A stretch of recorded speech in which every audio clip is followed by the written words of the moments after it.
First of all, I'm so glad you're watching this because being vegan while pregnant is the healthiest thing you can do for you and your baby. Whether you're just starting this journey because you recently found out you're pregnant and you want to determine the best route for the most nutritious dietary plan for you and your child, that's great. If you've been plant-based for many years but just need to brush up on your knowledge, or you recently got your first blood work results back from your pregnancy appointment and they want you to start taking iron supplements and you're not very comfortable with that, so you want to kind of look at your options. This video will explain how to go about fixing an iron deficiency that's already occurred or preventing one in the first place. So if you enjoy plant-based videos or more videos on raising vegan children, please visit modernnutritiondesigns.com to get a more thorough, involved description of this topic. Here I'm just going to go over some of the most important points, like why it's important, some of the top plant-based sources, and a few tips on how you can go about increasing your absorption rate, and then a slight discussion on supplements at the end. Being iron deficient is the most common nutrient deficiency in the world, but especially during pregnancy.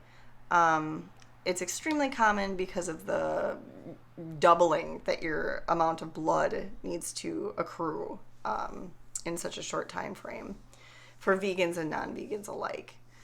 So it's important because O2 and other nutrients are delivered through the hemoglobin in the blood, which requires a set amount of iron to do that efficiently, as well as removing toxins. So you can see why this would be important for growing a fetus. There's also an increased risk of miscarriages and birth defects, as well as birth complications and so on and so forth with iron deficiencies. So, and the total amount, I should probably mention, that you require daily is typically 18 for non-pregnant women and 27 for pregnant women. So it literally doubles the amount that you require. Some of the top plant-based sources that you can acquire the most iron from are things like legumes, so beans, peas, chickpeas, lentils, soybeans, tofu, fortified breakfast cereals if you're comfortable eating some processed foods at this point in your pregnancy. Oatmeal is a good one.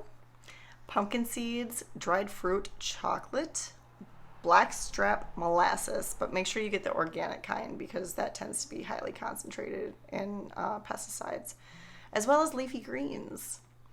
So when you compare these foods to their animal counterparts, most of them actually have more iron than, actually pretty much the majority of them have more iron than animal sources.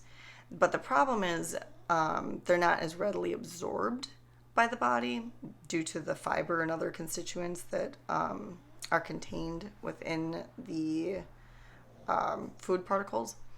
So that's not technically a bad thing though, because you want your iron rate to be, your absorption rate to be rather slow and carefully regulated, which is exactly what the fiber and the rest of the materials in the plant foods do.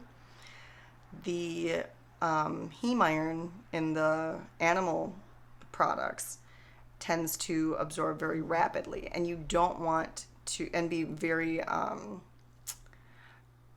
not so carefully regulated. So you don't want too much iron in your blood because it's highly oxidative. So just a few tips on making sure you're getting the most absorption out of those plant foods is, number one, buy a cast iron pan. I was anemic when I first, in my first 8 weeks of pregnancy, and I've been vegan for many years. But nonetheless, I was recommended a iron supplement due to this small dip in my iron level. So I did some research and I found that if you cook foods, particularly with some acidity, like tomatoes or any kind of citrus food, you can increase the absorption rate by 80% of the iron that's already found in those foods. So definitely pick up one of those if you don't have one. Also, vitamin C is a vitamin that will also increase absorption rate. So make sure you're including plenty of vitamin C with those other foods I mentioned earlier. So like citrusy foods, tomatoes, onions, those types of things. Lots of fruits and vegetables have tons of vitamin C. You will not find any vitamin C in animal products. Just a quick note on that. So, supplements. If you try these other things, which I tried, and my blood levels weren't horrible, but they were still a little bit lower than my doctor was comfortable with. She put me on an iron supplement, and you should not take anything above 30 milligrams from the information I've been given. But please, a little disclaimer, check with your doctor before actually beginning a supplementary plan, especially while you're pregnant. It does cause constipation, so I was very careful. I took maybe one a week instead of the daily recommendation that was given to me. And, with time, my body got used to the new experience of developing this fetus inside of me. So my blood levels ultimately got back to normal as soon as my second trimester started. But it's that first 3 months that can be a little tricky. So I hope you enjoyed this video. Oh, one more thing. So there's a few things that can decrease absorption capabilities. Coffee, tea, smoking, and what was the other one? Oh, medications. Be very careful about any contraindications when it comes to your meds, if you're taking any while you're pregnant. So I hope this was helpful. Please leave any comments if you have any questions, or if you would like me to touch base on a different topic or a similar topic. Thanks for watching.